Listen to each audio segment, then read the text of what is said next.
경제와 정의를 다 잡는 KBS 홍사훈 기자. 경제 정보를 이렇게 재미있게 알려드리는 프로그램은 홍사훈의 경제쇼 플러스뿐입니다. 네, 안녕하십니까. 경제쇼 플러스, 저는 경제와 정의를 다 잡는 홍반장 KBS 기자 홍사훈입니다. 투자와 삶은 연결돼 있다. 또 주식의 언어로 말하고 사고하라. 부자들은 수익률을 따르고 개미들은 마음을 따른다. 설명이 필요한 주식에 투자하지 말고 남들이 다 아는 주식에도 투자하지 말라. 오늘 경제쇼 플러스에서는 이런 독특한 투자 철학으로 쌈짓돈 1억 원으로 시작해서 현재 자기 자본 60억 원, 운용하는 자산이 1,200억 원, 그리고 12년 만에 무려 963%의 수익률을 올린 자산운용사 대표 한 분 모셨습니다. 김현준 더 퍼블릭 자산운용 대표 나오셨습니다. 안녕하세요. 네, 안녕하세요. 김현준입니다. 반갑습니다. 뭐 굉장히 유명하시더라고요. 네, 제가 너무 팬입니다. 박색 전무님 이후로 뵙고 싶었던 분이 바로 김 대표님. 그러니까 네. 두 번째군요. 아니. 네. 젊으신데다가 네. 아주 훤칠하십니다. 제가 얼굴을 키는 큰 봅니다. 편입니다. 네. 그리고 좋아하시는 네. 분 오윤혜 씨 나오셨습니다. 너무 과하게 리액션하지 마시고. 오늘도 제 등만 보실 준비하시고요, 여러분. 여러분들이 궁금해하신 거 제가 또 다 질문해드리도록 하겠습니다. 가끔가다 저도 한 번씩 봐주세요. 알겠습니다. 저도 네. 훤칠한 편이야. 아, 그렇죠. 네. 자, 김 대표님. 네. 먼저 1억으로 창업해서 963%의 수익률을 올렸다. 물론 12년 동안이지만은 네. 굉장합니다. 먼저 창업하게 된 계기부터 좀 나이도 그렇게 많지 않아 보이시는데 네. 창업하게 된 계기가 뭐였습니까? 솔직한 버전을 원하시나요? 당연하죠. 아니면... KBS지만 솔직한 걸 원합니다. 얼마나 솔직하시려고. 제가 창업을 하게 된 계기는요. 네. 회사에서 잘렸기 때문입니다. 네, 제가 회사를 잘 다니다가 너무 까불어가지고 회사에서 쫓겨났고요. 금융계 쪽 회사였습니까? 네. 지금 하는 일이랑 똑같은 회사고요. 네. 그 분야에서 제일 큰 회사 중에 하나에 다니다가 쫓겨났는데 그 전후로 해서 저도 회사 생활에 약간 질려가던 중이었어요. 왜냐하면은 투자법이라는 게 되게 다양하거든요. 네. 뭐 수백 가지가 있다고 볼 수 있는데 그 중에서 저도 이제 조금씩 뭐 속된 말로 머리가 커져가면서 저만의 투자법이 조금씩 생기기 시작하는 거예요. 근데 그게 아주 동일할 수는 없습니다. 아무리 같이 뭐 동고동락하면서 공부를 했던 대표님, 팀장님, 본부장님이 하더라도 조금씩 다르거든요.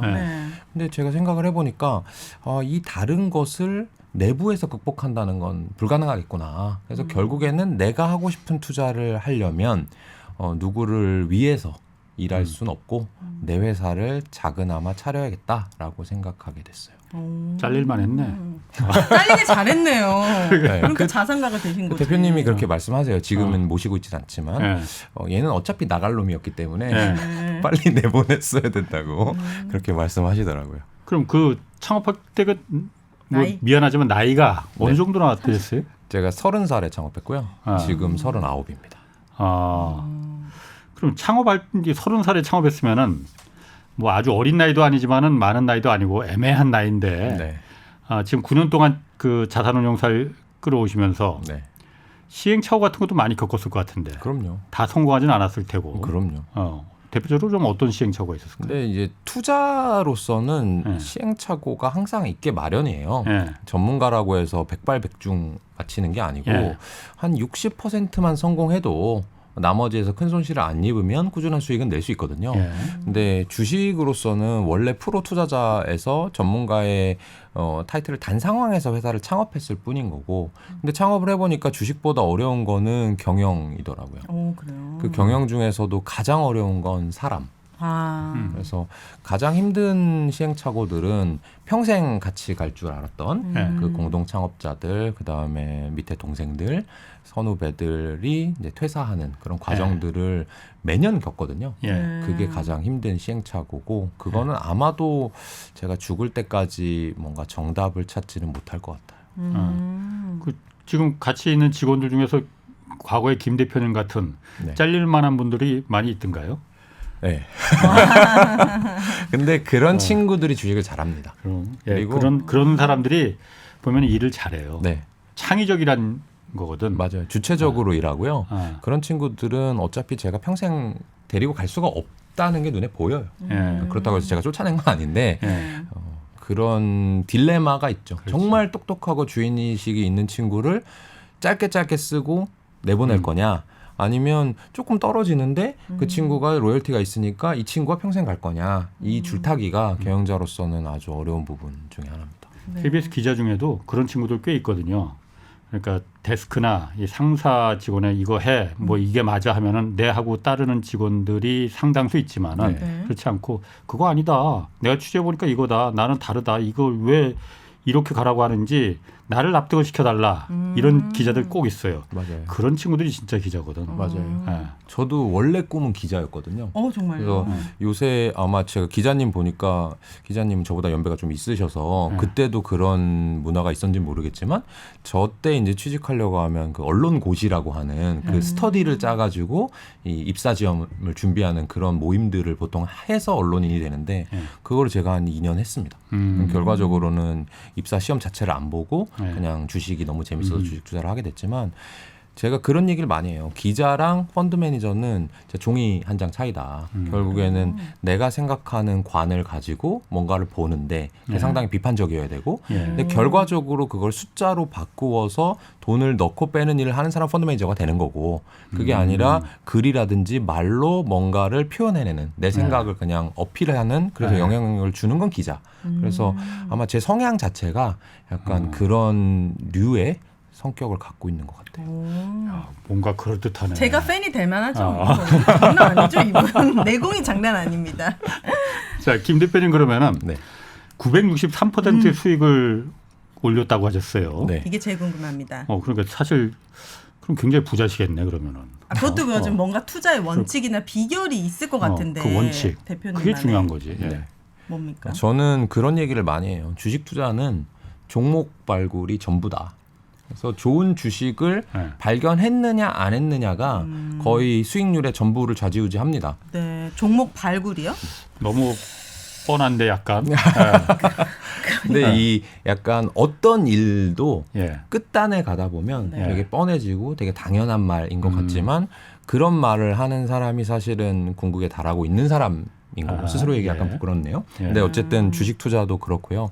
근데 아마 그런 얘기들 많이 하세요. 주식은 뭐 언제 사야 되냐, 언제 팔아야 되냐, 어떤 기업을 사야 되냐, 뭐 어떤 타이밍에 어떻게 해야 되냐 그런 게 중요한 게 아니고 좋은 주식을 발견하면 그 주식을 그냥 갖고 있으면 돈을 벌게 되는 것이고 애매한 주식 뭐 아니면 좋지는 않지만 그래도 뭐 돈으로 현금으로 갖고 있는 것보다 낫겠지 이런 행동들을 자꾸 하는 순간 헛발질을 계속하게 되는 거고 돈이 조금씩 줄어드는 거거든요. 좋은 주식은 뭡니까 그러면? 좋은 주식은 좋은 기업이 싼 가격에 있을 때를 좋은 주식이라고 해요. 일반적으로 좋은 기업하고 좋은 주식을 조금 같다고 생각하시는 분들이 네. 계시거든요. 착각하시는 분들이 계세요. 예를 들면 우리나라에서 가장 큰 기업 삼성전자, 네. 뭐 세계에서 가장 큰 기업 뭐 아마존, 알파벳, 테슬라 이런 회사들은 좋은 기업이겠죠. 당연히 훌륭한 제품과 서비스를 만드는 기업입니다. 근데 그런 좋은 기업이라 하더라도 비싸게 사면 필패하게 되거든요. 예를 들면 작년 이맘때 정도 됐을 거예요 아마. 삼성전자가 10만 원 가네. 어쩌네. 그쵸? 이런 주식은 평생 모아가야 돼. 절대 네. 팔면 안 되는 거야. 물려주면 되는 거야. 네. 그런 건 없거든요. 지금 어떻게 됐죠? 그 10만 원이 안 가고 절반 반토막이 났잖아요. 그렇다고 해서 삼성전자의 D램, 낸드 기술력이 떨어진 거냐? 아니면 똑똑한 사람들이 삼성전자 입사를 안 하는 거냐? 그게 아니고 예. 주식이라고 하는 거는 사람들의 공포와 욕망 속에서 이렇게 계속 주가가 변동하거든요. 기업의 가치는 유지되더라도. 그래서 좋은 기업이 싸게 거래될 때를 기다리는 게 주식 투자의 핵심 중에 하나입니다. 최근에 쓰신 그 책, 그 에이블이라는 책을 쓰셨던데, 거기 보면은 10가지 투자 원칙이 있다고. 네. 먼저 아까 좋은 회사, 좋은 주식 이 얘기 하셨지만은 시장 점유율이 높다고 해서 이게 좋은 회사는 아니다라는 그 투자 원칙을 갖고 계셨다고 그랬어요. 네. 좋은 회사 아닌가요? 시장 점유율이 높으면은 그게? 그러니까 제가 그랬잖아요. 좋은 회사랑 좋은 주식이랑 다르다. 그런 의미에서. 네. 이 시장 점유율이 높은 회사는 좋은 기업일 가능성이 되게 높아요. 예. 소비자의 마음을 사로잡고 있는 거죠. 네. 근데 주식이라고 하는 거는 언제 오르냐 하면 그 기업의 가치가 지금보다 오늘보다 내일, 내일보다 모레, 내년이 더 커질 때 그런 동적인 거거든요. 네. 그럼 시장 점유율 예를 들면 100%라고 가정을 해볼게요. 한국전력은 우리나라에서 전력 판매를 독점합니다. 예. 또는 강원랜드는 우리나라에서 카지노, 내국인 카지노를 혼자서밖에 운영할 수 없어요. 네. 시장 점유율 100%죠. 예. 그 회사가 더 커질 수 있나요? 없지 독점이니까. 더 커질 수 없습니다. 예. 전력 판매가 물론 조금씩 늘어나긴 하지만 예. 크게 늘어나기 어렵고 카지노도 카지노 업장을 더 크게 늘려면 법의 개정이 필요하고 그렇지 않으면 더 많은 사람이 들어가지 못하니까 커지질 못해요. 좋은 기업이지만 더 큰 기업이 될 가능성이 없는 거고 반대로 시장 점유율이 아주 낮은데 앞으로 커질 회사 있잖아요. 예. 그러니까 시장 점유율이 높은 회사에 투자할 게 아니라 시장 점유율이 높아질 회사에 투자하는 겁니다. 근데 망할 가능성도 많잖아요. 아, 그렇죠. 그러니까 그 종목 발굴이 어렵다고 하는 아. 거고 그 중에서 지금은 작지만 예. 이 제품과 서비스가 알고 보니 정말 훌륭해. 그래서 소규모 사람들밖에 모르는데 앞으로는 정말 많이 살 것 같아. 예. 그래서 판매량이 늘어날 거야. 또는 판매량이 이미 늘어났는데 사람들이 아직 잘 몰라. 주가는 낮게 형성돼 있어. 예. 그럴 때는 투자하는 거죠. 제가 이 책 말고 그 전작 부자들은 이런 주식을 삽니다 해서 예시를 하나 든 게 뭐냐면 아마 한 3개월 후쯤 되면요. 여의도도 비슷할 것인데 여의도 회사원들 많잖아요. 네. 여의도역이나 국회의사당역에서 나오는 사람 남자 아저씨들의 한 80%는 검정색 롱패딩 입고 나올 겁니다. 그 에스컬레이터에서 올라올 때. 그죠? 네. 롱패딩이 아주 유행하고 있어요. 사람들이 이미 롱패딩을 많이 입죠. 네. 지금 롱패딩 회사에 투자하면 더 이상 먹을 거리가 아마 없을 거예요. 근데 언제 투자하면 좋냐? 평창올림픽 전후로 해가지고 아주 어린 친구들, 중고등학생인데 조금 자금의 여유가 있거나 패션에 관심 친구들은 갑자기 듣도 보도 못한 하얀색 롱패딩이라는 거 입고 나타나는 거예요. 그래서 처음에는 야 너는 뭐 펭귄이야 백곰이야 이렇게 하지만 지금은 모든 사람이 입었잖아요. 그 얘기는 그때 10명 입던 게 100명, 1000명, 100만 명이 된 겁니다. 그럼 그 롱패딩 회사는 아마 그 구간 중에 돈을 무지막지하게 벌었을 거고 돈을 벌었다고 하는 얘기는 주가도 당연히 올랐거든요. 지금 와서는 시장 점유율이 높지만 모두가 알려져 있기 때문에 그런 회사에 투자해서는 안 되는 것이 안 된다고. 네, 안 되는 것이 이제 시장 점유율 높은 회사에 투자하지 않는다. 그게 좋은 주식이 아니다라는 얘기입니다. 아, 그러니까 롱패딩을 좀 예를 들어 주셨는데 평창올림픽 때 그때 그 전까지는 롱패딩이 유행을 안 했었나 보지? 그럼, 거의 없었어요, 우리나라. 그럼 그때 평창올림픽 때 롱패딩이 하는 거 보고 아 저게 유행할 가능성이 있네. 저기에 그럼 내가 투자를 해야 되네. 그렇죠. 그렇게 그런 걸- 발견하는 거죠. 아 그런 인사이트가 있어야 된다 이거죠. 근데 그거는 뭐 대단한 인사이트라기보다는 이 생활 속에서 많은 호기심을 가지고 둘러보잖아요. 예. 그러면 그런 변화들은 아주 많이 일어납니다. 제가 대표적으로 요새 얘기를 하는 것이 포켓몬빵 얘기를 하거든요. 네. 뭐 인플레이션이네 경기 침체네 자산 가격이 어떻게 되네 막 걱정들이 많으시잖아요. 포켓몬빵 만드는 SPC 삼립이라는 회사는 돈을 무지막지하게 벌었어요. 애기들이 그걸 사고 싶으니까. 네. 그게 이제 올해의 변화였던 거고 그런 것이 매년 몇 개씩 있는데 그게 엄청난 통찰력을 가지고 발견해내지 않더라도 네. 지나가다가 사람들이 이거 하네? 이거 사네? 요새 내가 가계부를 적어봤더니 돈을 어디다 쓰네? 이마트가 아니라 이제는 편의점에 쓰더라. 예. 이렇게 생각을 하기 시작하면 거기서부터 출발하는 거죠.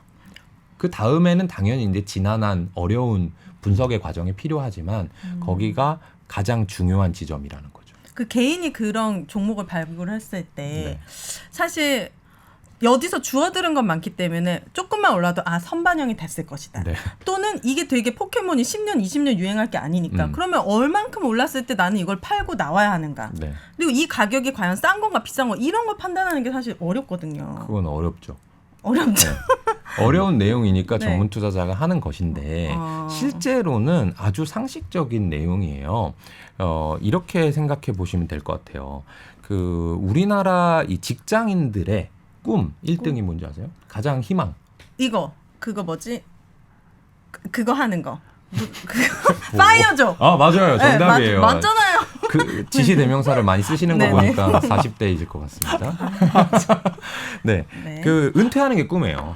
회사를 그만두는 게 꿈이에요. 네. 우리나라 직장인들은. 네. 그럼 그만두면 뭐 하냐? 보통 카페나 하나 할까? 뭐 이런 얘기를 한단 말이에요. 근데 네. 카페나 하나 할까가 말이 쉽지 사실 되게 어려운 과정인데 그쵸. 어떤 과정을 거치는가 생각을 해보면 내가 그래 퇴직했어. 그럼 퇴직금 명퇴금이 한 1억 나온대. 그럼 1억을 가지고 카페를 차리는데 보증금도 들어갈 것이고 집기류도 들어갈 그럼요. 것이고 얼마를 넣었어. 네. 그럼 총 1억을 넣었다고 해볼게요. 1억을 넣고 얼마가 나올지를 생각 안 한 사람이 카페 하는 경우는 거의 없습니다. 뭐 GD 정도 되면 이효리 씨 정도 되면 그냥 하면 되는데 네. 우리들은 1억을 넣고 거기서 1년에 얼마를 나올지 생각한단 말이에요. 네. 얼마 정도 나오면 투자하실 거예요? 카페 한 달에? 한 달에? 한 달이든 1년이든. 아, 1년으로 할까요? 1년에 얼마 나오면 카페 차리실 거예요? 저요 한 5천만 원. 5천만 원. 순수익이. 순수익이 네. 1억 넣었을 때. 네. 그러면 1억 넣었을 때 5천만 원이면 50%란 얘기예요. 네. 수익률이. 네. 그러니까 그 정도 되는 건 지금 금리 얼마죠?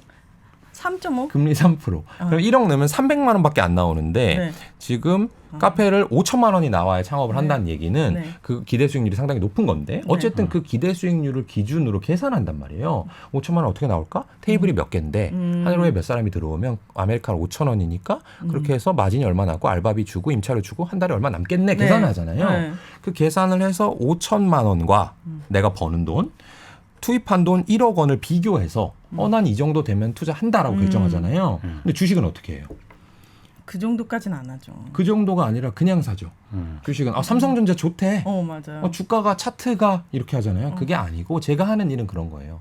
상장 기업을 카페 창업한 사람들이 생각하듯이 하는 거예요. 삼성전자가 디램을 이만큼 팔아서 이 회사가 이만큼 버니까 기대 수익률이 이만큼 나오겠네. 그거를 비교하는 것이 어렵게 말하면 가치평가, 밸류에이션이라는 단어를 쓰는 건데 일반 사람들은 내가 카페를 창업할 때는 또는 친구들이랑 계획을 할 때는 돈 얼마 넣어서 얼마 나와를 계산하고 비교하면서 주식을 살 때는 그냥 사. 왜냐면 감으로. 난 재무제표 모르니까. 모르는 게 아니라 주식은 샀다가 언제든지 팔 수 있다고 생각하기 때문에 대충 투자하는 거예요.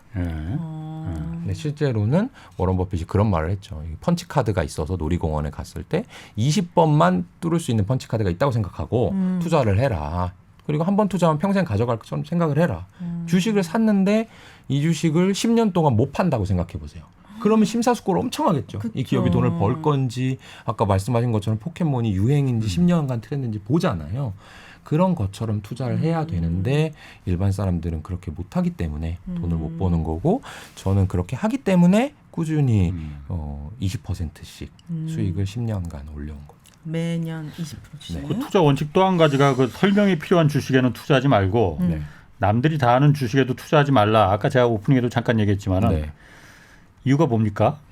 원래 이런 주식을 그 남들 다 하는 주식에 좀 투자해야지 망할 염려도 없고 크게 벌지는 못해도 짜잘짜잘하게 이렇게 길게 가는 거 아닌가?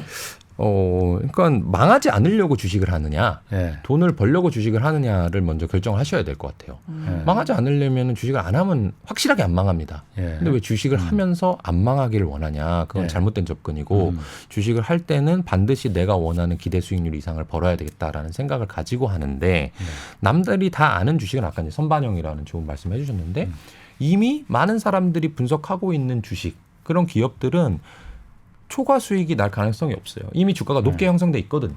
그게 아니라 그 기업이 지금 잘하고 있거나 앞으로 더 잘할 것인데 아직 사람들이 모르는 주식을 사야지만이 싸게 살 수 있는 거고 그거를 다른 사람들이 열광해가지고 네. 이거 너무 좋대. 야 이거 평생 가져가야 돼. 이 주식 없냐? 라고 얘기할 때 주식 다 파는 거예요. 말하자면 지금 태조 이방원 이런 얘기 많이 나왔었잖아요. 그런 주식은 지금 파는 것이지 사람들이 사니까 나도 이 주식을 갖고 있어야 돼라고 하면 반드시 필패예요. 태조 이방원이 앞으로 어떻게 될지는 전혀 모르지만 태조 이방원 하니까는 진짜 그 태종 이방원을 말하는 줄 알아요. 그러니까 조는 조선업이고 태가 뭐였더라? 태양광. 태양광. 네, 이는 2차 전지, 방은 방산, 원은 원자력인데 원자력. 저는 그런 주식을 안 감사합니다. 좋아하고요. 네. 그거가 지금 나오니까 미래를 네가 어떻게 하냐라고 얘기를 하지만 저는 평균 회귀랑 역사랑 통계를 믿는 사람이에요. 예를 들면 작년으로 가볼까요? 작년에 가장 인기 있었던 테마 메타버스. 주식 다 날아갔어요. NFT 이런 거. 다 날아갔어요. 그러면서 네. 다 없었습니다. 그 전으로 가면 뭐가 있었죠? 빅테크, 비대면 네. 그런 주가 안 빠졌나요? 다 몇 분의 1 토막씩 났습니다. 그렇죠?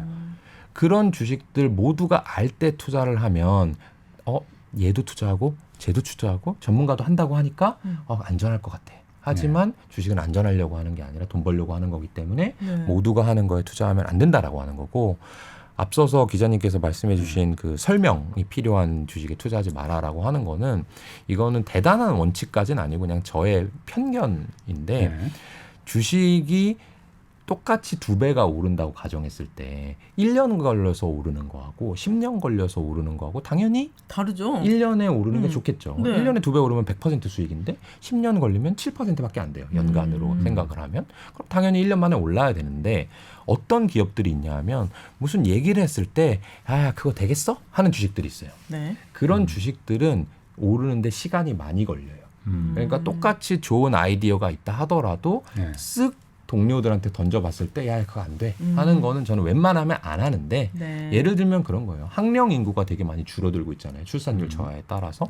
근데 뭐 책 아니면 문제집, 학원, 학습지 이런 회사들은 아무리 그 회사가 잘 영업을 한다 하더라도 학령 인구가 줄어들면 영업하기가 어렵잖아요. 그렇죠. 그러면 그거를 내가 열심히 분석해서 돈을 버는 가능성이 다른 잘 되는 거 분석하는 것보다 적은 거죠. 그래서 내가 이 학원은 정말 잘 돼. 야, 학령 인구랑 상관없어. 코딩이니까 요새 좀 잘 되지 않을까라고 얘기를 던졌는데 누군가가 야, 어쨌든 학령 인구 떨어지니까 그런 회사 보지 마라고 하는 기업들은 저는 웬만하면 안 보려고 그래요. 그 기간의 수익률을 중요시 여기기 때문에. 그럼 대표님은 코스피보단 코스닥 위주의 종목들을 발굴을 하시는 편입니까? 저는 그렇게 나누진 않아요. 제가 나누진 갖고 않고. 있는 기업이 코스피, 코스닥인지도 몰라요. 저희 회사는 전 세계에 있는 주식을 다 사고요. 네. 지금 같은 경우에는 그리스 주식도 있고요. 스웨덴 주식도 있고요. 일본 주식, 한국 주식, 인도 주식, 중국 주식, 미국 주식, 영국 주식 이런 식으로 그 회사가 만드는 제품과 서비스가 그 나라의 소비자들을 만족시킬 수 있고 앞으로 지갑을 더 열게 할 거라면 저희는 어떤 시장이라든지 국가의 경계를 가리지 않고 투자합니다. 리스크도 있겠네요, 확실히. 리스크는 국경이라든지 어떤 시장의 종류에서 오는 것이 아니라 그 기업이 소비자를 확실히 사로잡을 수 있는지와 내가 그 기업을 제대로 분석했느냐 아니냐에서 오는 것이지 외국에서 투자한다고 해서 리스크가 크고 중소형주라고 리스크가 크고 대기업이라고 리스크가 없고 그렇게 생각하면은 약간 오해가 있을 수 있습니다. 그럼 아까 제가 오프닝에서 또 아까 오프닝에서 제가 말한 게 이제 김 대표님 얘기를 쭉 한번 좀 맞습니다. 좋은 얘기 제 나름대로 좋아 보이는 말을 좀 골랐는데 투자와 삶은 연결돼 있다. 주식의 언어로 말하고 사고하라, 생각하라라는 뜻이잖아요. 이게 무슨 의미예요? 그 저의 생각의 구조, 사고의 흐름을 이제 표현한 말 중에 하나인데요. 근데 제가 이런 질문 많이 들어요. 주식 어떻게 하면 잘해요? 또는 주식 공부 어떻게 시작하면 돼요? 이런 얘기 많이 질문하시거든요. 근데 제가 그때 대부분 뭐라고 얘기하냐면 하지 마세요 그래요. 정답일세. 왜냐하면 주식은 어떤 기질에서 오는 거예요. 기질이요? 네. 태어날 때 타고나는 진짜요? 거예요. 어떤 주식을 기질? 잘하냐 못하냐는 제가 잘하고 누가 못한다 해서 그 사람은 멍청하고 난 똑똑하다 이런 게 아니라 네. 나는 음악을 좋아해. 나는 스포츠를 좋아해 하는 것처럼 난 책 읽는 게 좋아. 난 그림 보는 게 좋아 하는 것처럼 성향의 문제인데 주식을 잘하려면 주변을 많이 둘러봐야 돼요. 호기심이 있어야 됩니다. 그래서 예를 들면 지하철 타고 다니는데 내가 핸드폰만 보고 책만 보는 사람이다 하면은 그게 나쁜 건 아니잖아요. 성향인 거지. 네. 근데 그런 사람은 주식하기에 적합치가 않아요. 저는 돌아다니면서 계속 이렇게 둘러보거든요. 오늘도 이렇게 얘기하면 좀 불쾌하실 수도 있겠지만 어떤 화장을 하셨는지 어떤 옷을 입었는지 기자님은 왜 이 연필을 꽂았는지 네. 그런 거를 다 보는 거예요. 보면서 이게 사람들이 앞으로 저렇게 할 수 있을까? 더 많은 사람들이 저런 행동 패턴이 있을까가 궁금하거든요. 그러니까 본능적으로 나오신다는 네. 거죠? 그런 호기심이. 그게 궁금해요. 그래서 저는 이제 음식점에 가면 이 음식이 맛있냐 안 맛있냐도 중요하지만 저 사람은 왜 저렇게 서빙을 하지? 저렇게 서빙을 하면 사람들이 좋아할까 싫어할까? 저렇게 잘 됐을 때 여기 몇 테이블이 돌아가면 한 테이블당 맥주 하나 소주 2개니까 얼마씩 들어갈까를 계산하는 게 재밌어요.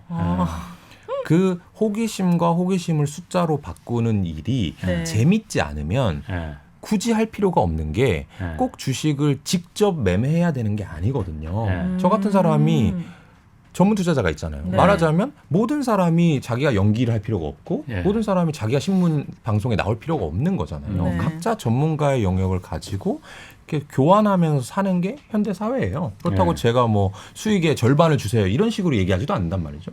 펀드의 수수료는 보통 한 1, 2%밖에 안 돼요. 그러면 직접 투자자인데 저보다 1, 2% 이상 주식을 잘할 가능성이 없으면 외부에 맡기는 게 나은 건데 그러네요. 그게 재미까지 없어? 그럼 할 필요가 없는데 요새 분위기가 너무나 모두가 재테크를 직접 해야 될 것만 같은 안 그러면 나는 뒤처질 것만 맞아요. 같은 뭐 포모 벼락거지 이런 얘기가 나오니까 사람들이 오해를 하는데 이거는 하나의 행동 패턴이자 취미생활이라서 저는 재밌게 하는 거고 누군가는 재미가 없을 수 있다라는 거니까 근데 어쨌든 제 책은 주로 주식 투자에 대한 얘기일 거니까 본인이 주식 투자를 직접 하고 싶다면 주식의 언어로 사고하고 말아라라는 얘기가 나온 겁니다. 그럼 좀 구체적으로 실제로 그렇게 돌아다니면서 이렇게 막 보면서 어떤 투자의 그 영감을 얻고 그런다고 하셨잖아요. 네네. 그렇게 해서 가장 높은 수익을 거둔 종목 같은 게 있어요, 그러면은? 그걸 말해주는 게 좀 일상에서 발견한 것들 아주 중에. 많아요. 대부분이 그렇고요. 예를 들어서 한번 좀 해주면 저도 한번 그렇게 해보려고 네네. 돌아다니면서 기질이 한번 보려고. 아니신 것 같은데 우리 홍 반장님은 아니, 지금부터 늦지 않았어. 그 기업이 비리가 있나 이런 거 지금 찾아보실 것 같은데. 그 같은 방식이에요. 그걸 네. 찾아보는 게 아마 재밌으실 겁니다. 기자님의 네. 기질 같은 경우는 뭐 최근 아까 이제 포켓몬 말씀도 드렸지만 저희는 음식료 회사에 투자하는 것도 좋아해요. 네. 왜냐하면 음식료라는 거는 내가 먹어볼 수 있고 소비자로서 어느 정도 제품에 대한 비교를 할 수 있잖아요. 네. 만약에 반도체다, 뭐 OLED다, 그러면 제가 그 분야의 전문가가 아니기 때문에 그 회사의 OLED가 정말 좋은 건지 삼성이 잘하는지 LG가 잘하는지 알 수가 없단 네. 말이죠. 그래서 음식료 회사에 투자하는 것도 좋아하는데 제가 이제 방송이나 책에서도 많이 얘기를 드렸었는데 한때 허니버터칩이라는 과자가 있었어요. 있었어. 네. 그게 이제 과자. 해태 제과 네. 과자고요. 그 저는 당시 아직도 못 먹어봤어. 그거. 이런 분이 무슨 그때는 정말 호기심이 살 수가 제로라고요. 없어서 못 사 먹었고 그 다음부터는 지금 쌓여 관심이 있습니다. 그때 이후로는 없어졌어. 그렇죠. 네. 여기에도 이제 투자 팁들이 나오는 대화들인데 어찌됐건 그 과자가 한때 엄청난 인기였단 맞아요. 말이죠. 네. 근데 제가 그 주식을 왜 투자하게 됐냐면 제 동생이 미대생이에요. 지금은 물론 이제 이미 졸업했지만 네. 대학은. 그러니까 저랑은 생각 구조가 완전히 다른 친구고 네. 여자고 나이도 저랑 꽤 차이가 나고 하니까 그 친구한테 제가 간접 경험을 많이 해요. 저만의 경험 가지고는 투자의 접점이 좀 작으니까 다른 사람의 얘기도 많이 듣는데 그 친구가 전화를 한 거예요. 오빠 허니버터칩이란 과자가 있는데 그것 좀 사다 줘 이러는 거예요. 그래서 네. 제가 뭐라고 했냐면 야 네가 나한테 아이폰을 사달라고 그러면 사주겠지만 과자 살 돈이 없어가지고 나한테 얘기하는 게 말이 되냐. 그랬더니 뭐라고 하냐면 본인은 이제 그 홍대에 다니는 친구였는데 홍대에는 허니버터집이 없다는 거예요. 인기라서 네. 젊은이들이 많으니까. 근데 오빠가 있는 여의도는 아재들밖에 없으니까 분명히 있을 것이다. 네네. 그래서 가봤어요. 정말 있는 거예요. 그래서 이게 근데 네. 뭔데 이렇게 인기가 있어? 했더니 너무너무 맛이 있고 한 번도 안 먹은 사람이 있어도 한 번만 먹은 사람 없다는 거예요. 그래? 그러면 찾아보자 했더니 나는 그렇게 특별히 맛있진 않는데 네. 인터넷의 반응들이 뜨겁죠. 그거를 구하느라고 난리인 거예요. 그러면 맞아요. 이 회사가 증설을 조금만 한다든지 좀 판매 루트만 좀 뚫게 되면 큰 돈을 벌 것 같은 거죠. 실제로 그 회사가 어떤 식으로 영업을 했냐면 허니버터칩 한 박스 가져갈 거면 짱구 2박스 더 가져가야 돼. 묶어 팔았어요. 자기네 안 팔리는 제품들 같이 묶어가지고. 아 우와. 그래요? 그러니까 매출액이 되게 많이 나왔던 거거든요. 올라가군요. 그리고 원래는 마트 같은 데 가면은 시식하시는 이 아르바이트생들 있잖아요. 그런 분들이 다 돈입니다. 판관 비용이라는 영업 비용으로 지출이 되는데 네. 과자 회사는 원래 그런 직원들도 둬야 되고 이마트나 뭐 홈플러스 이런 데다가 할인 환촉 행사를 좀 해줘야 돼요. 그래야 농심 새우깡보다 내 걸 좀 좋은 위치에 놔주니까. 네. 근데 이거는 그럴 필요가 없는 거예요. 가만히 있어도 품절이 돼버리니까 그러니까요. 마케팅비도 안 쓰는 거예요. 우와. 그래서 그 회사가 뭐 기업의 매출액, 이익과 함께 주가가 제가 알기로 거의 5배 가까이 올랐거든요. 그것 한 때문에 6개월 만에. 6개월 만에. 네, 실제로 이익도 몇 배 이상 증가를 했고요. 근데 말씀하신 대로 지금은 누구나 구할 수 있죠. 그런 것들은 단기적인 유행일 게 분명하죠. 네. 그러니까 오래 투자하는 것이 아니라 아무도 모를 때 투자를 했다가 네. 주가가 많이 오르고 모든 사람 그걸 저는 여의도 페이버릿이라고 하거든요. 여의도 증권가의 모든 사람이 그 주식을 선호할 때가 있어요. 예. 그런 주식들은 당장 전량 매도해야 되거든요. 그때. 그러고 나면 그들은 그거 가지고 이제 쥐고 뜯고 싸우고 박치는데 저는 이제 돈을 이미 수익 실현한 상황인 거죠. 이런 식으로 지금 저희가 투자하고 있는 현재 가지고 있는 기업들도 그런 거예요. 내가 이 드라마를 많이 보니까 내가 이 미용 시술을 많이 받으니까 이거 좋은 거 같네? 이 회사 상장사인가? 하고 투자를 하는 거고, 여행을 이제 코로나 끝나고 경제 지지가 되면 많이 갈 것 같아. 그럼 누가 돈을 벌까? 항공사가 돈을 많이 벌 것 같은데? 실제로 거기에서 출발을 하기 때문에 저희가 가진 전 종목은 제가 이 자리에서 종목명을 얘기하면 모르는 종목일 수 있지만 그 회사가 뭘 하는지 설명드리면 MC분들이 바로 이해할 수 있는 그런 주식들로만 구성이 돼 있습니다. 우와. 야, 그러니까 이게 허니버터 칩을 그때 서로 막 그 맛있다고 해서 살려고 없는 거 살려고만 찾으러 다니지. 누군가는 혜태제가 주식을 사고 있었군요. 그러니까 그 만드는 회사 주식을 투자해야 된다. 네. 그러고 보면 그건 타고나야 되는 게 맞네. 타고나야 되는 게 맞네. 그게 궁금하고 들여다보고 싶고 네. 비교하고. 그리고 하다 보면 내가 먼저 다른 사람보다 좋은 기업을 발굴해서 샀을 때 그 짜릿함이 실제로 이 뇌를 엄청 자극하는, 그게 실제로 신경경제학으로 들어가면 이 주식으로 돈을 버는 거랑 복권이 당첨된 거랑 사실은 도박하는 거랑 거의 같은 이 뇌하수체를 자극한다고 하더라고요. 그런 것처럼 저는 그런 경험을 몇 번 해봤기 때문에 이거 자체가 너무 즐거운 게임이자 놀이가 된 거죠. 그렇게 해서 폭삭 망해보신 적도 있습니까? 폭삭까지는 한 번도 없어요. 아, 그래요? 왜냐하면 손실 나신 적은? 손실 난 적은 많죠. 손실 난 적은 아주 많은데 폭삭 망했다는 게 예를 들면 반토막이 났거나 상장 폐지가 됐거나 이런 경우는 거의 없는 게 이분은 그런 경험이 많아서 그거를 그냥 그 생각을 했다고 사는 게 아니라 그건 이제 출발점이고 그래서 이 회사가 최소한 어느 정도의 수익을 낼 수 있을 것인지, 실패하더라도 허니버터 칩의 인기가 끝나도 손실을 많이 안 볼 것인지라고 하는 저희가 쓰는 용어로는 보수적인 접근을 하거든요. 그래서 아이디어를 잘못 볼 수는 있죠. 왜냐하면 미래니까 아무도 모르니까. 하지만 잘못 보더라도 손실을 보지 않을 수 있는 싼 가격, 그리고 시장에 관심이 없을 때 투자하는 게 그래서 중요한 겁니다. 요즘 좀 이렇게 관심 갖는 업종이나 이런 거 있으십니까? 요즘 분석하고 있는 업종도 아마 두 분 댁에 다 있는 제품을 만드는 회사일 거예요. 뭐죠? 뭐라고 말씀드릴 수가 없어요. 그 기업은 상장사가 우리나라에 하나밖에 없기 때문에 제가 그 기업을 말씀드릴 수는 없는데 가전이라고 할 수도 있지만 어쨌든 뭔가 집에 필요한 제품이고요. 그 제품들이 앞으로는 조금 더 좋은 제품들로 많이 팔릴 것 같다. 그리고 이 거시경제 환경에서 비추어 봤을 때 이 기업의 수출이 조금 늘어날 것 같다라는 생각을 해봤어요. 그래서 회사랑 통화를 한번 해봤고 실제로 수출이 잘 되고 있습니까? 외국 소비자들이 당신네 제품을 더 많이 선택합니까? 라고 질문 정도 한 상황이고요. 그게 그들은 그렇다고 했지만 그걸 믿고 투자하는 건 아니거든요. 그렇다고 한 것을 다시 여러 가지 통계 데이터로 확인을 합니다. 그래서 그 말과 그 데이터가 일치할 때 저희는 투자를 하는 거니까 아직은 되게 초기 단계에 있는 그런 홈 어플라이언스 제품이라고 할 수 있겠네요. 전혀 감이 안 옵니다. 저는 대충 집안에 하나밖에 없는 겁니다. 하나밖에 없는 건 아닌 것 같다. 그러면. 하나밖에 없는 남편 말고 뭐가 있죠? 그거네 그거야. 어플라인. 네. 죄송합니다. 부자들은 수익률을 따르고 개미는 마음을 따른다. 이 얘기도 참 그 윤혜 씨 동감할 것 같아요. 마음을 너무 많이 따라서 마상을 많이 입으셨는데 이 얘기는 좀 어떤 의미예요 그러면? 그러니까 대부분의 투자는 이 본인이 생각하는 것과 반대로 하시면 됩니다.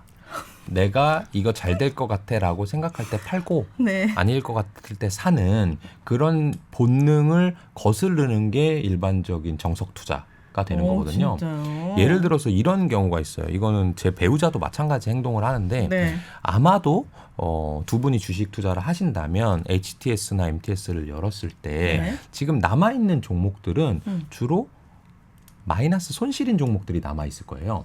안 팔고 못 팔고 그리고 아까워서. 플러스인 종목들은 거의 없을 겁니다. 왜냐하면 조금 오르면 팔거든요. 그리고 손실은 은행보다 나으니까. 손실 본 거는 이제 아까워서 못 팔죠. 그럼 버티면 오르니까. 아닙니다. 버텨도 안 오를 때가 많고요. 이 모르다가 이제 잊어버릴 쯤에 그냥 쓱 팔아버리는 거죠. 결국에는. 그리고 오른 종목들은 사실은 더 많이 갖고 있어서 큰 수익을 내서 손실 난 거를 벌충했었어야 되는데 조금 오르면 일단 실현하고 그걸로 술 사 먹으니까 돈은 또 없어지잖아요. 이걸 좀 논리적으로 풀어보면 어떻게 되냐면 왜 내 거를 마이너스 난 거를 팔고 플러스 난 걸 사야 되느냐. 이걸 이제 피터 린치라는 미국의 투자자는 그렇게 얘기했는데 잡초를 뽑고 꽃을 심어라. 근데 일반 투자자들은 꽃을 뽑고 잡초만 놔두는 거예요. 왜 그러느냐? 네. 잘 생각해 보세요. 주가가 떨어졌어요. 네. 근데 저 같은 전문 투자자와 일반 투자자가 있는데 똑같은 주식을 사고 판단 말이에요. 그러니까 누군가는 샀으니까 누군가는 팔았겠죠. 네. 근데 손실이 나 있어요. 그러면 주가가 내려간 건데 왜 내려갔을까? 전문 투자자가 네. 돈이 많은 사람이 아니면 훌륭한 외국인 투자자가 그걸 팔았기 때문이에요. 네. 그럼 왜 팔았을까요? 가치가 이제 별로 네, 안 좋을 것 매력적이니까. 같으니까. 네. 그렇죠? 네. 그래서 내려간 건데 그냥 나는 언젠가 올라갈 거야라고 생각하고 쥐고 있는 거죠. 네. 본인은 공부를 안 했으면서. 네. 그럼 올라가는 건 왜 오를까? 좋게 생각하는 누군가가 있으니까 주가가 오르고 있는 건데 네. 그럼 갖고 있어야 되는데 그게 아니라 조금 올랐으니까 5% 놓고 팔았는데 보통은 더 올라가죠. 그러니까 그것도 마찬가지입니다. 내가 전문 투자자의 영역에 있지 않다면 주가가 오르는 걸 갖고 있고 더 사고 불탁이라고 하거든요. 아, 올라가는데 더 산다는 네. 거죠. 떨어지는 거는 금방 팔아야 되는 게 맞아요. 아. 그게 제가 이제 개미들은 마음을 따른다라는 거에 이제 한 가지 사례가 되겠습니다. 타고 나야 하는 거 맞네. 저도 오늘 진짜 결론은 거꾸로 하고 있거든요. 수익 난 거 빨리 팔고 수익 실현하고 파란 불은 이제 10년 버티면 오르니까. 결론은 그냥 깨끗하게 주식은 타고 나야 하는 맞아요. 것이다. 기질이 라는 걸로 있네. 결론을 내는 걸로 하겠습니다. 네. 자, 지금 여러분께서는 홍사원의 경제쇼 플러스를 듣고 계십니다.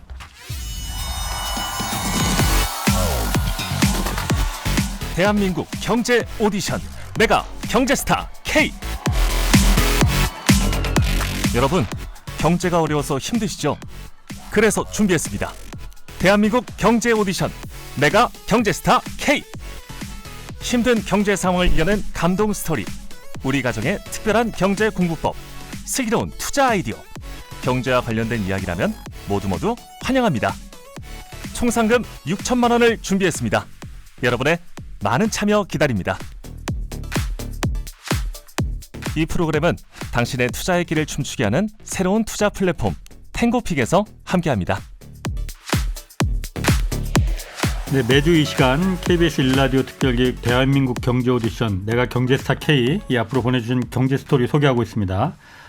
많은 분들이 자신만의 투자 비법, 성공 비결 또 위기를 이겨낸 경험 보내주시는데 조금 전에 지금 중간 나갈 때도 우리 김 대표께서 상금이 엄청나네라고 네. 하셨어요.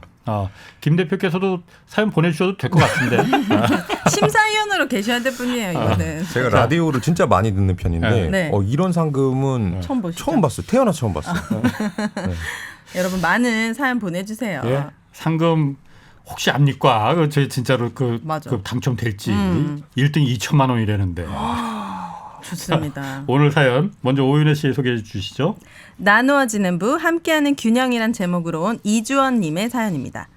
제 나이 30. 누군가는 차가 있고 집이 있지만 저는 없다는 것이 부끄럽지 않습니다. 자본주의를 살아가는 우리에게 부의 불균형은 이상한 일이 아닙니다. 애초에 불균형하기 때문에 유지될 수 있기 때문이죠. 많든 적든 부의 형성을 이뤄가야 하는 자본주의 안에서 균형을 이루기란 어렵습니다. 하지만 최소한의 균형을 잃어버리면 우리는 수단으로서의 자본이 아닌 목적으로서의 자본에 살아가게 됩니다. 저는 자본이 목적이 아닌 수단으로 존재하고 다양한 가치와 사람이 더 중요해지는 사회에서 살고 싶습니다. 그래서 교회 친구들과 작은 모임을 만들었습니다.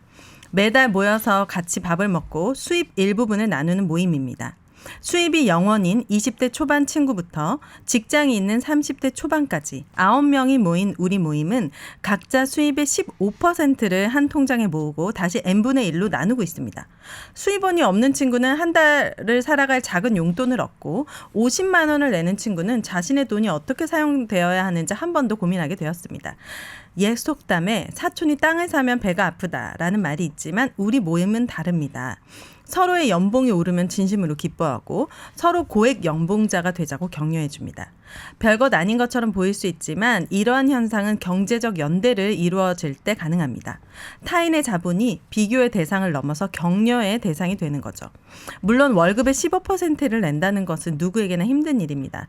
그럼에도 자신의 것을 나누고 함께 살아가고자 하는 이들을 볼 때 저는 어려운 경제 속에서도 살아갈 따뜻한 마음을 얻습니다. 자본보다는 사람이 우선입니다. 우리가 하는 행동으로 인해서 돈만이 우선시되는 사회가 아니라 내 옆에 있는 사람도 챙길 수 있는 사회가 되었으면 좋겠습니다. 뭐 좋은 말 굉장히 많습니다. 와, 이게 가능합니까? 이 교회에 11조 내는 거는 나한테 돌아올지 안 돌아올지 잘 모르지만 이거는 어쨌든 저한테 또 n분의 1로 돌아오니까. 일단 김 대표님은 어떻게 이 사연 들으셨어요? 오, 진짜 놀랍네요.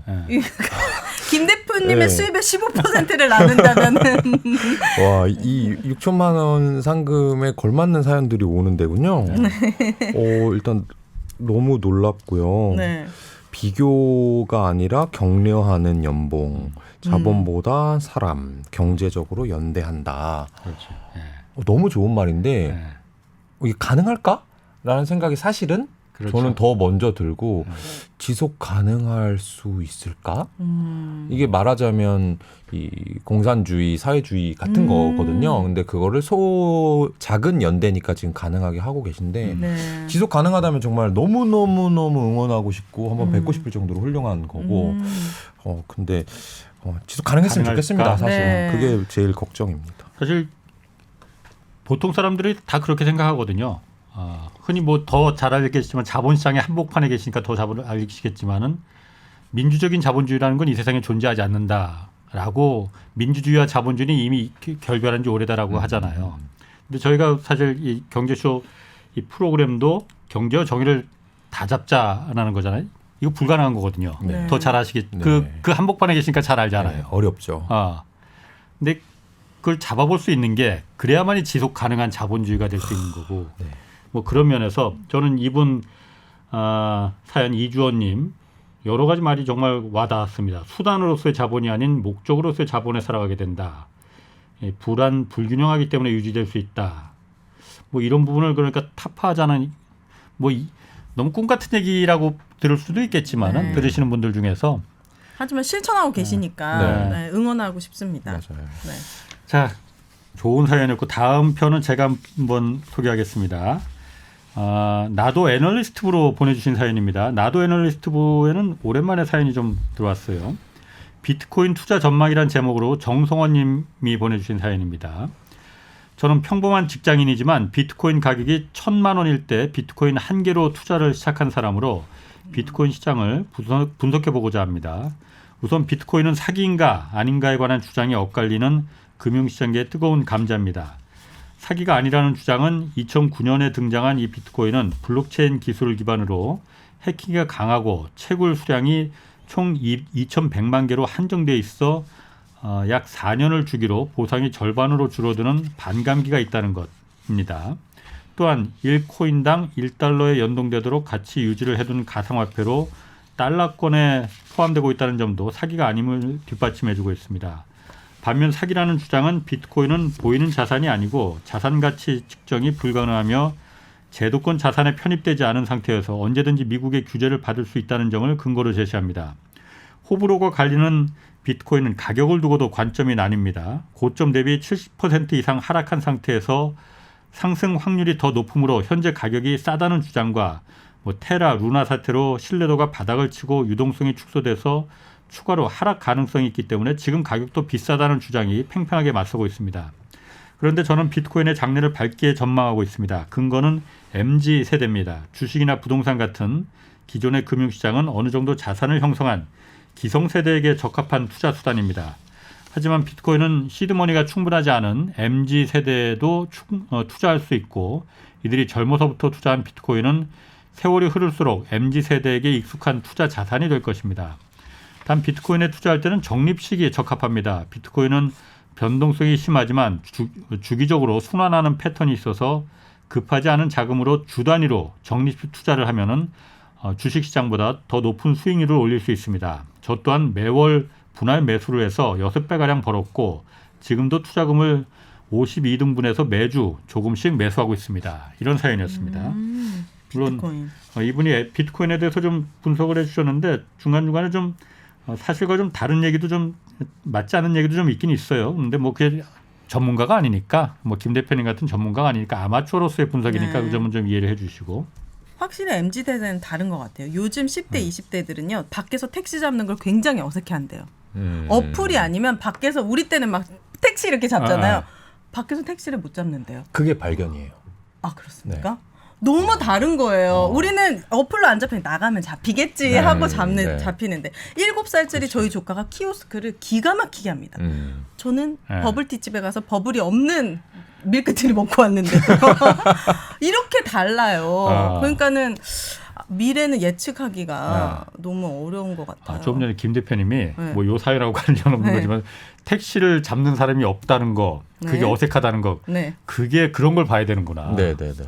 그렇게 되면은 거기에서 어플리케이션 회사가 실제로 외국엔 상장돼 있고요. 우버가 상장돼 있고 키오스크 말씀하셨는데 키오스크 회사는 우리나라나 외국에 많이 상장돼 있습니다. 아 그래요? 김 대표님이 비트코인은 어떻게 생각하세요? 일단 투자 비트코인도 합니까? 안 해봤고요. 저희 회사는 주식만 하는 회사인데 제가 생각은 많이 해봤어요. 그래서 두 가지를 말씀드리고 싶습니다. 이분한테는 제가 뭐 비트코인이 좋다 나쁘다 뭐 이것까지는 말씀드릴 전문가가 아니니까. 다만 이제 두 가지 측면으로 나누어서 생각할 수 있는데 비트코인이 과연 투자 대상일 수 있는가? 저는 안 된다고 생각해요. 왜냐하면 제 기준인데 저는 그 자산이 현금 흐름을 발생시키지 않으면 계산할 수가 없기 때문에 수익률을 그래서 투자를 안 합니다. 예를 들어서 아파트인데 아파트는 앞으로 월세를 받을 수 있으니까 현금 흐름이 있는 거죠. 그렇죠? 주식은 배당이라든지 이런 것들이 나오고 회사의 순이익이 나옵니다. 반면 그림을 투자했는데 그림을 집에다 걸어놓아서 나중에 가격이 오를 수도 있고 떨어질 수도 있어요. 하지만 그림이 돈을 갖다 주진 않죠. 그림을 내가 대여하지 않는 한. 그러니까 현금 흐름이 없는 자산이라서 저는 그림을 사긴 사지만 투자라고 생각하진 않아요. 이 이유대로 비트코인은 사고 파는 사람이 많긴 하지만 그 비트코인 자체로 현금 흐름이 발생하지 않습니다. 그래서 이런 것들을 과거의 현인들은 뭐라고 표현했냐면 더 바보 게임이다라고 얘기를 했어요. 더 바보 게임은 뭐냐면 현금 흐름이 없기 때문에 이 자산을 사는 사람이 나보다 더 비싼 가격에 사줄 누군가, 나보다 더 바보인 한 명만 있으면 괜찮다라고 생각하는 튤립 투기가 됐건 비트코인 됐건 이런 것들을 더 바보 게임이라고 얘기를 했거든요. 그래서 저는 투자 대상으로서는 접근하면 안 된다라는 편이고 다만 이런 건 가능해요. 비트코인은 실제로 사람들이 많이 쓰지 않냐, 이제 결제도 많이 되지 않냐, 화폐로서의 기능은 저는 인정을 합니다. 이제 화폐를 대체할 수도 있을 것 같아요. 근데 다만 제가 이렇게 여쭤볼게요. 우리나라 이제 5만 원권 가장 큰 화폐니까 5만 원권을 사놓고 이 가격이 나중에 10년 후에 열어보면 10만 원이 되겠지라고 생각하는 사람이 있어요? 돈에 투자하는 사람은 없습니다. 돈은 그냥 갖고 있으면 잃어버리지 않을 뿐이지 돈 자체가 늘어나진 않아요. 그러니까 비트코인이 화폐로서의 가치를 인정한다 하더라도 화폐 자체에 투자하는 사람은 거의 없기 때문에 교환 가치만 있는 것이고, 마지막으로는 교환 가치가 있다 하더라도 아까 말씀 나온 그 규제 문제가 남아 있어요. 이 각국 정부가 여러 가지 이 민중들을 지배하는데 툴을 쓰고 있는데 그 중에 하나가 발권력입니다.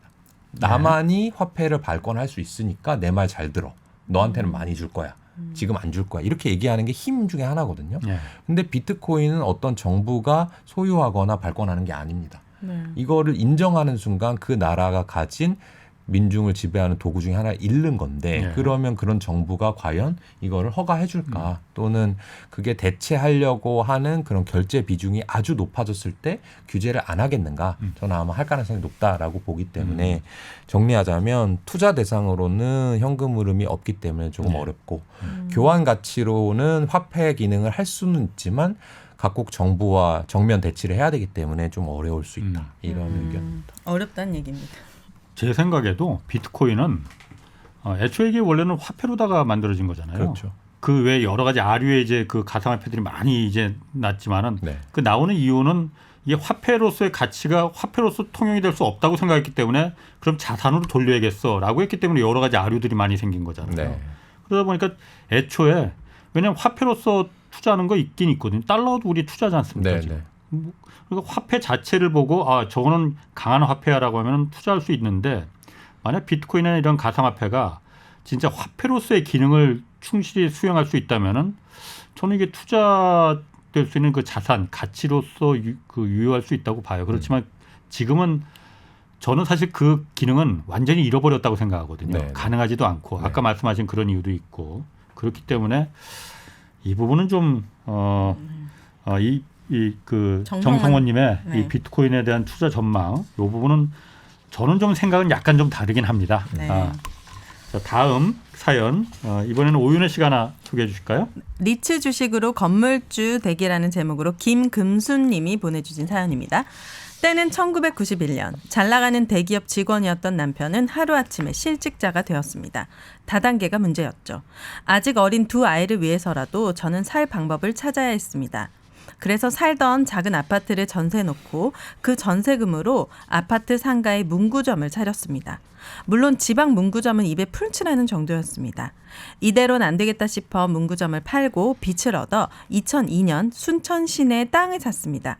3층짜리 상가주택을 짓기 위해서였죠.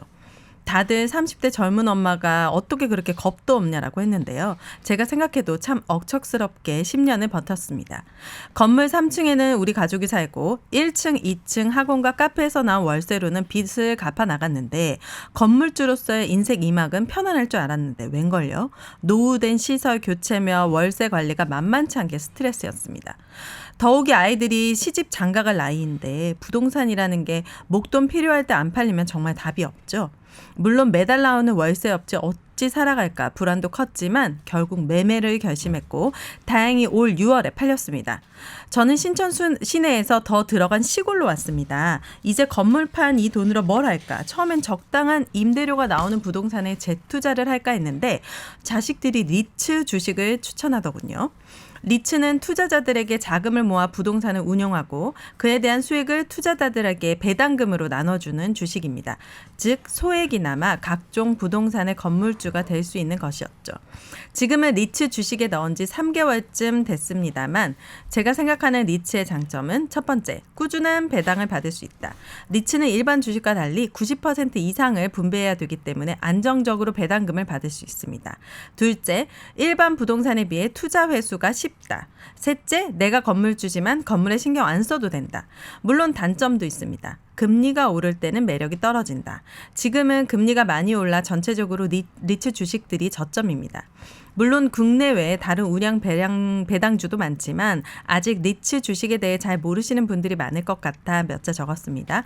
또 대한민국에 저처럼 부동산 하나 있는데 목돈 필요할 때 안 팔릴까 걱정하시는 분들 많으실 겁니다. 주식 리츠는 하나의 대안이 되겠죠. 더불어 어디 가서 뻐기기도 좋습니다. 나 건물주예요. 지난주 저희가 이 네. 시간에 그 리츠 한번 다뤘었죠. 네. 리츠도 김 대표님 주식 말고 리츠도 투자 종목에 들어가 있나요? 지금은 없지만 투자를 할 수는 있습니다. 리츠에는. 리츠라는 게 그러니까 모르시는 분들도 지난주 저희가 다뤘지만은 모르시는 분들도 있을 텐데 그냥 이런 건물을 하나 통째로 사기엔 너무 부담도 크고 내가 막 목돈이 필요하니까 그걸 일종의 잘게 잘라서 주식처럼 짧게 잘라서 토큰처럼 만들어서 일종의 지분을 갖다가 산 그런 거로 이제 이해하면 되는 거겠죠. 네, 그렇습니다. 그 리츠로 하면은 리츠 투자는 좀 어떻게 보세요? 그러니까 아까 김 대표님 앞으로 생각하고 있다고 하셨는데 제가 이 서두에 예. 말씀드렸던 이 주식을 하는 방법에 예. 아주 일치하는 전개라고 생각을 해요.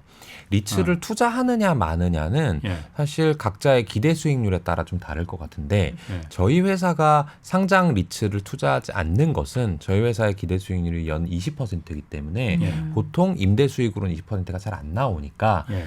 투자를 안 하는 것뿐이고 예. 근데 다만 지금 이 사연자분은 아주 훌륭하신 게 예. 본인이 건물주를 하고 싶은데 예. 해보니 너무 스트레스 받는 것들도 많단 말이죠. 근데 이거는 전문가가 그걸 다 해주고 나는 그만큼의 수수료를 좀 낸 다음에 나머지를 임대료가 아닌 배당의 형태로 받는 예. 거의 같은 형태란 말이죠. 예. 그러니까 아주 좋은 방식을 택하고 있다고 봐야 되고 네. 다만 이걸 가지고 큰 돈을 벌겠다 이렇게 생각하시는 분들은 사실 좀 이 어불성설인 접근인 거고 이분은 어차피 나는 임대 수익 정도만 나오면 되는데 이거를 간접적으로 하겠다라는 결정을 내리고 이걸 찾아서 투자를 하셨다는 게 아주 본인의 기대 수익률을 잘 이해하고 거기에 맞는 투자 대안을 만드신 것 같아서 아주 박수 쳐드리고 싶어요. 네. 윤혜 씨는 좀 어떻게 되세요? 윤혜 씨도 참 윤혜 씨는 하도 많은 투자를 하셔갖고 저는 코인과 주식만 합니다. 근데 오늘 코인 강 대표님 코인은 저라도 이제 긍정적으로 얘기해야죠. 저는 MZ 세대니까 밝게 보겠습니다.